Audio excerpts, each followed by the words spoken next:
Mesdames et messieurs, je vous souhaite la bienvenue à 1812, des objets à découvrir, une série de 3 capsules historiques mettant à l'honneur des artefacts inédits du château Ramsay en lien avec certains personnages et faits de la guerre de 1812. Cette capsule intitulée 1812, Georges Prévost et l'approche britannique vous permettra notamment d'en apprendre davantage sur ce commandant des forces britanniques en Amérique du Nord, en plus de croiser en route le vicomte Amédée Liénard de Beaujeu et l'artiste Jean-Baptiste Roy-Audy, un portraitiste s'étant démarqué auprès de la clientèle bourgeoise de l'époque. Je vous invite donc à me suivre dans ce voyage le plus instructif à travers l'histoire.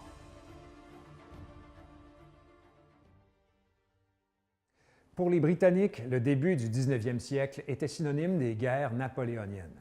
Alors que la Grande-Bretagne est en guerre contre la France, elle imposa un blocus sur les ports européens. Les Américains ne peuvent donc plus faire librement du commerce avec la France. De plus, la Grande-Bretagne arraisonnera les navires américains et contraindra des marins américains à joindre les rangs de la Royal Navy. Les États-Unis réagiront en déclarant la guerre et c'est dans ce contexte que la Grande-Bretagne défendra le Canada.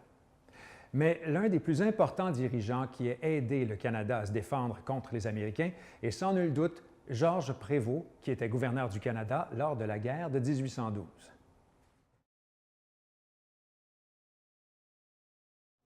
Sir Georges Prévost, sujet de cette peinture, est né en Angleterre d'un père suisse francophone, le major général Augustin Prévost, engagé également dans l'armée britannique. En 1779, Georges Prévost a rejoint le régiment de son père, le 60e régiment d'infanterie, et en 1784, il est promu capitaine du 25e d'infanterie. Au cours des guerres napoléoniennes, Prévost œuvra surtout aux Antilles, où ses talents de stratège militaire seront reconnus. Il servira ensuite en Angleterre de 1805 à 1808 et occupera la chaise de lieutenant-gouverneur de la Nouvelle-Écosse de 1808 à 1811. Puis, le 21 octobre 1811, Prévost devint gouverneur en chef de l'Amérique du Nord britannique et commandant des forces britanniques en Amérique du Nord. En 1812, alors que la guerre est déclarée, Prévost arriva à obtenir de l'Assemblée une nouvelle loi sur la milice et de l'argent pour la défense. Par contre, le gouvernement britannique ordonnera à Prévost de n'agir que d'un point de vue défensif dans le cas où la guerre éclaterait et d'un point de vue offensif dans le cas d'une invasion. Par conséquent, sa stratégie constata d'abord et avant tout à protéger Québec, la seule forteresse permanente des Canada. En 1814, Prévost lancera une offensive contre Plattsburgh sur le lac Champlain qui se soldera par un échec. C'est à partir de ce moment qu'on verra poindre une opposition grandissante dans les milieux britanniques et des plaintes transmises à Londres obligeront Prévost à regagner la Grande-Bretagne et à se retirer du poste de gouverneur. Lors de son départ, il fut applaudi par les Canadiens, mais injurié par les Britanniques. Moins d'une année plus tard, il s'éteignait à Londres. Anecdote intéressante, lors de la guerre de 1812, le gouverneur Prévost s'installa au château Ramsay et ce lieu devint le quartier général d'où il commande les armées. D'ailleurs, des rénovations majeures ont été réalisées afin de l'accueillir dans cette propriété qui comprenait des jardins et des bureaux administratifs et qui, jusqu'aux années 1830, servit de résidence montréalaise aux différents gouverneurs.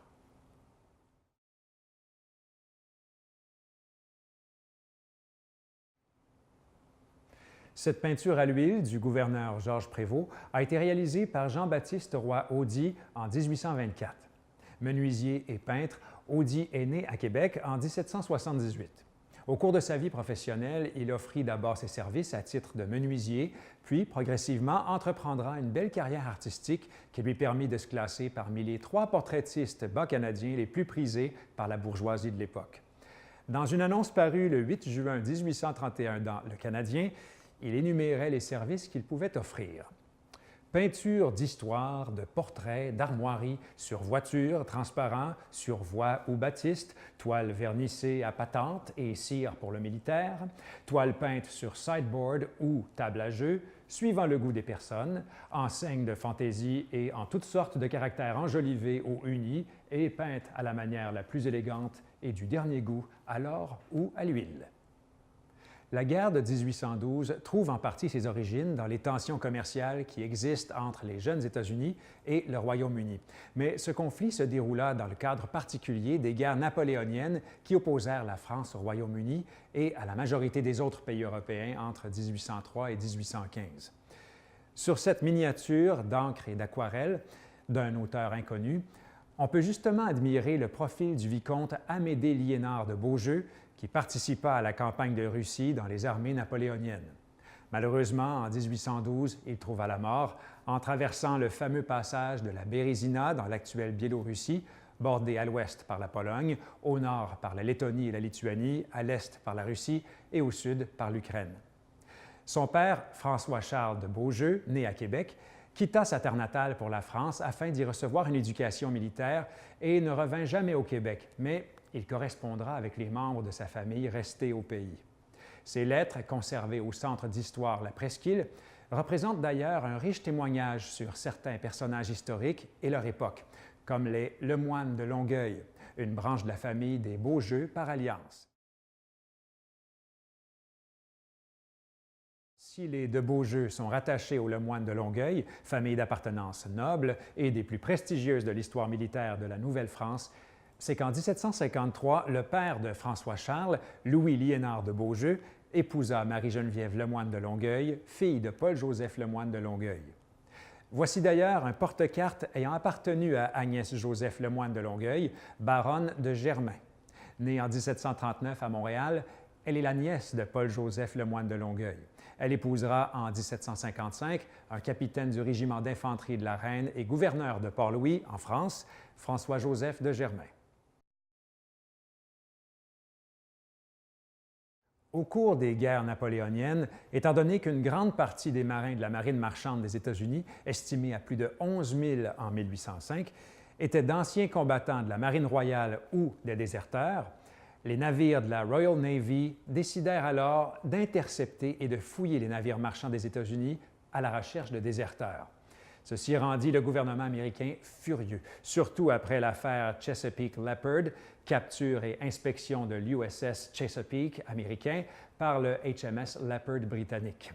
Sur cette estampe de J.O. Davidson intitulée « Shannon et Chesapeake », on peut justement revoir une scène de ce combat historique qui s'est déroulé au large de Boston le 1er juin 1813 et qui ne dura que 20 minutes.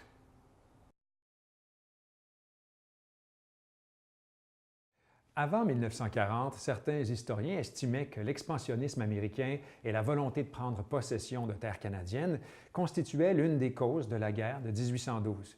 Mais qu'en était-il des terres bas canadiennes de l'époque?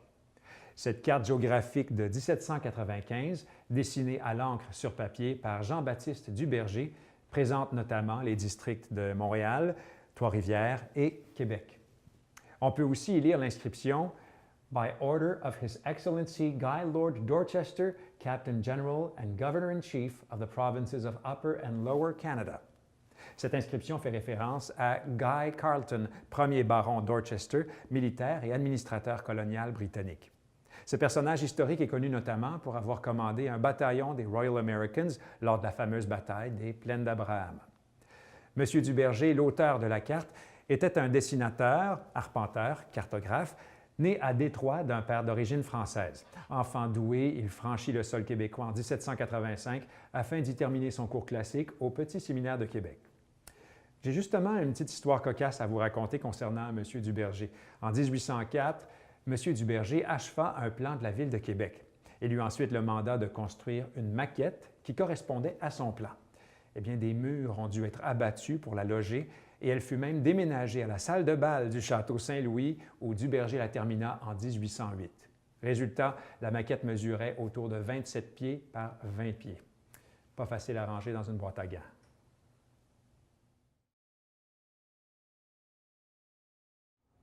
Durant l'été 1814, 4 brigades furent dépêchées de Bordeaux. James Kempt, qui devint gouverneur en chef du Canada en 1828, dirigeait l'une de celles-ci. Voici d'ailleurs une rare lettre signée par James Kempt. Celle-ci, datée de septembre 1827, est adressée à Stratford Canning, un diplomate britannique qui fut notamment membre du Parlement du Royaume-Uni. Sir James Kent, officier et administrateur colonial né à Édimbourg, entreprit sa carrière militaire en 1783. En 1811, il fut muté au sein de l'état-major du duc de Wellington dans la péninsule ibérique avec le grade de major général.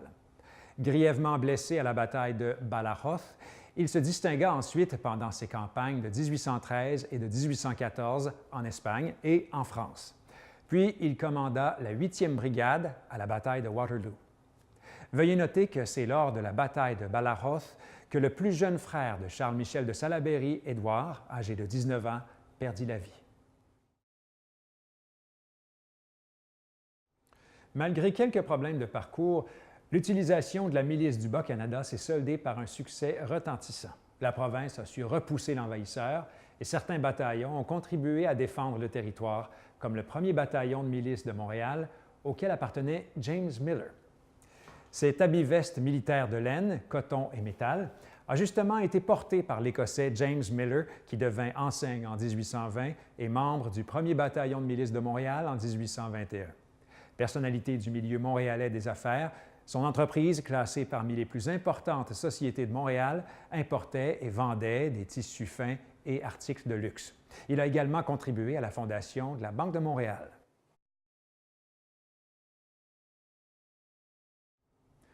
En conclusion, on se souvient à peine de cette guerre au Royaume-Uni, car elle fut en grande partie éclipsée par le conflit qui opposait le royaume à Napoléon Ier.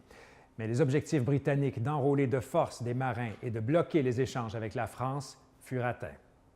Mesdames et messieurs, une question me vient à l'esprit et je vous quitterai avec celle-ci.